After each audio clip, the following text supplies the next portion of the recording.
Kembali lagi di Cerita Cinta Channel. Jangan lupa like, comment, and subscribe ya. Terima kasih. Keesokan paginya, Alan sudah bangun terlebih dahulu. Ia sudah terlihat rapi dengan pakaian kerjanya. Sebelum akan meninggalkan rumah untuk berangkat kerja, ia menghampiri sang istri yang masih terlelap. Ditatapnya wajah Sora dengan dalam. Ada sedikit rasa tak nyaman yang dirasakannya. Alan kembali teringat dengan kejadian kemarin. Rasa sesal sedikit menghampiri dirinya ketika menatap wajah sang istri. Tanpa menunggu Sora bangun, Alan berangkat kerja. Hari ini ada meeting pagi dengan klien.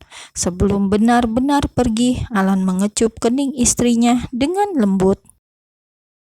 Setelah mendengar langkah kaki yang semakin menjauh, Sora membuka kedua matanya kembali. Ternyata ia sudah bangun sejak tadi. Wanita itu memilih berpura-pura tidur karena enggan menatap wajah suaminya. Bayangan pengkhianatan masih tergambar jelas di dalam ingatannya.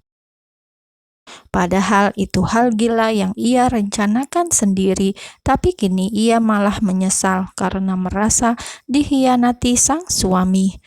Entah apa yang ada dalam kepala Sora, akal sehatnya sudah lama mati. Seiring berjalannya waktu, kesedihan yang selama ini menderanya membuat Sora berubah. Ia mulai ketergantungan obat-obatan hanya untuk membuatnya tertidur. Kedamaian yang ia dambakan sudah lama pudar. Pernikahan yang ia jalani begitu terasa hampa baginya. Anak, Sora hanya ingin anak. Ia begitu iri dengan wanita di luar sana yang dengan mudahnya mendapatkan seorang anak. Sora kembali meratapi nasib. Apakah ia memang ditakdirkan tidak memiliki keturunan di dunia ini? Betapa kejamnya bila itu sampai terjadi. Bulir bening kembali memaksa keluar dari kedua matanya. Entah berapa banyak lagi air mata yang akan membasahi kedua pipinya. Sora memilih bangkit dari ranjang tempat ia berbaring, berusaha bangkit dari keterpurukan dan kesedihan yang membuatnya nampak lemah. Dengan langkah yang berat, ia menyambar handuk untuk mandi. Ia juga tidak ingin berlama-lama meratapi nasib, nanti malah terlambat ke kantor. Dengan secepat kilat Sora mandi, ia sangat buru-buru. Beberapa saat kemudian, Sora sudah duduk di depan meja riasnya. Tangannya begitu terampil memoles lipstik pada bibirnya yang ranum. Kali ini ia memakai warna merah muda. Ia ingin mengganti suasana. Warna merah cabai yang selama ini menghiasi bibirnya, kini ia ganti. Sora ingin hal baru. Ia ingin suasana yang baru juga. Setelah dirasa sudah beres, Sora mengambil kunci mobilnya yang hampir lupa ia bawa. Ia membuka dan menutup pintu gerbangnya sendiri karena penjaga rumahnya masih belum kembali. Pak Dadang masih berada di kampung halamannya. Entah kapan penjaga rumahnya akan kembali. Wanita itu pun melajukan mobilnya dengan kencang. Ia takut karena hampir terlambat. Beberapa kali Sora menguap di balik kemudinya. Rasa kantuk masih menghampiri Sora. Karena tak ingin menyetir dengan kondisi yang mengantuk, ia berhenti sebentar di sebuah minimarket. Sora nampak mengambil sebuah botol minuman kemasan yang mengandung kafein. Ia ingin menghilangkan rasa kantuk yang menyerangnya. Ini karena hampir setiap malam ia mengalami gangguan sulit tidur. Sora menderita insomnia berat. Kalau saja tidak dibantu dengan obat tidur, ia pasti akan terjaga sepanjang malam. Setelah isi minuman tadi berpindah ke dalam lambungnya, Sora kembali memacu mobilnya. Secepat kilat ia membelah jalanan, menembus angin yang semilir menerpa dedaunan. Di tempat yang berbeda, Ferry sedang kedatangan tamu di kediamannya. Rumah Ferry cukup asri. Begitu banyak pepohonan di halaman rumah yang setara dengan lapangan basket.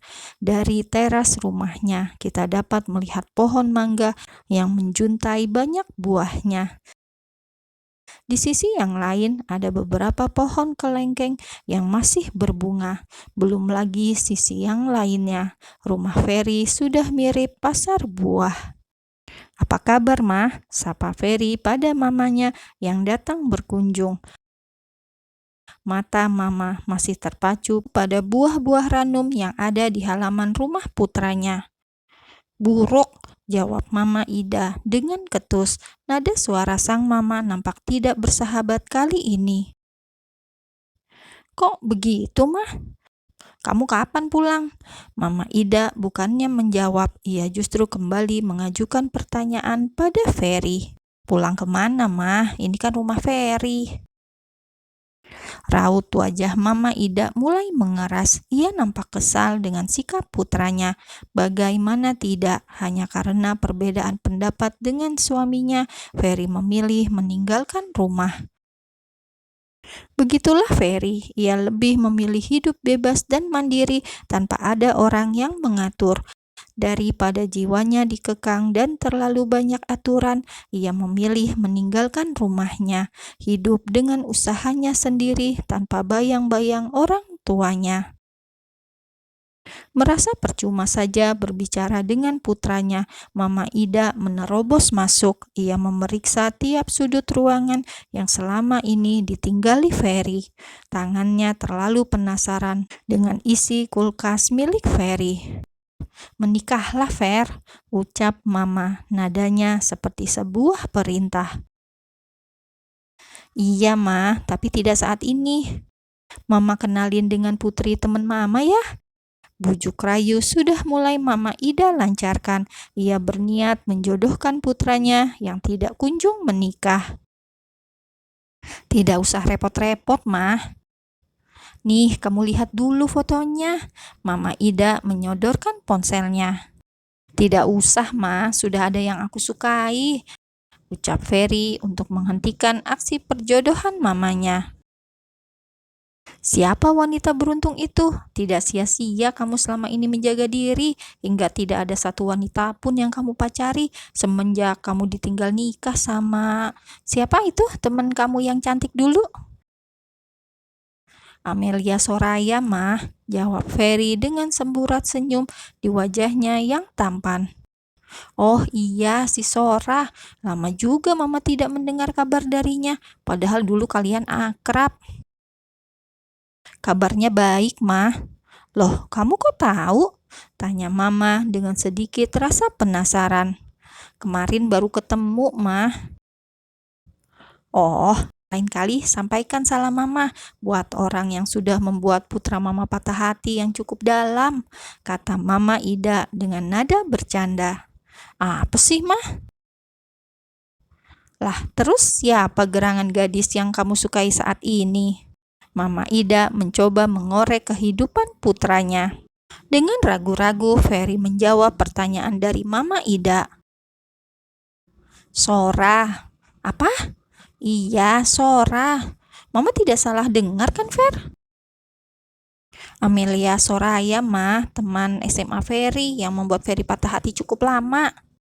Mata Mama Ida langsung melotot, bola matanya seakan ingin keluar. Bagaimana tidak? Setahu Mama Ida, Sora sudah menikah. Bagaimana bisa putranya menyukai wanita yang sudah menikah? Wajah Mama Ida nampak terkejut. Bagaimana tidak, putranya ditengarai telah menyukai istri orang. Hati Mama Ida jadi ketar-ketir. Takut Ferry nantinya dapat pasal. Bisa-bisa ia dijerat pasal perusak rumah tangga orang. Sia-sia ia melahirkan anaknya jika hanya membuatnya malu, hanya karena merebutkan seorang wanita. Apa kata dunia nantinya? Yang jelas Mama Ida tidak menyukainya. "Tidak bisa," ucap Mama Ida kemudian. Wajahnya masih tidak terima. Putra kesayangan mencintai wanita yang sudah bersuami. Tidak kurang wanita lajang di luar sana yang mengantri untuk dijadikan pendamping hidup Ferry. Mama gak setuju, cari wanita lainnya, wanita yang masih sendiri. Bila kondisinya terpaksa, maka janda pun tidak apa-apa, asal jangan milik orang, kata Mama Ida dengan sangat tegas. Tangannya mengepal seakan ingin menggebrak meja. Mungkin karena faktor usia, Mama Ida yang biasanya lembut menjadi sedikit menyeramkan. Andai hati Ferry bisa memilih, Ferry juga akan memilih wanita yang masih sendiri, Mah. Bertahun-tahun perasaan ini mengendap, tidak pernah kikis, membuat Ferry tidak bisa menatap wanita lain selain Sora. Halah, gombal, Mama tidak percaya. Hatimu saja yang kamu kunci sedemikian rapat. Ikuti saran dari Mama, datang ke perjodohan yang Mama atur. Nanti kamu kenalan dulu. Kalau tidak cocok sama seleramu, nanti Mama carikan yang lain. Anak Mama ini kan ganteng, mandiri. Nilai jual kamu itu mahal, Fer. Jangan sampai malah memilih istri orang, ucap Mama dengan tegas. Cinta itu gak bisa dipaksa, Mah. Mama mau anak Mama hidup menderita karena menikah dengan wanita yang tidak Ferry cintai. Nanti kamu juga akan terbiasa, Fer. Tresno jalaran soko kulino, kata Mama mematahkan ideologi putranya yang hanya terpaut dengan satu wanita yang sama namun milik orang. Sudahlah, Mah, jangan paksa Ferry terus-terusan. Ferry lama-lama bosan berdebat dengan mamanya. Bagaimana Mama gak maksa? Kalau tidak dipaksa, kamu gak bakalan menikah, bantah Mama. Bola matanya masih melebar, membuat Ferry enggan menatap mamanya yang seperti kebakaran jenggot. Ferry pasti menikah, Mah. Iya, tapi dengan istri orang. Enggak lah, Mah. Aku pasti menunggu Sora sendiri dulu.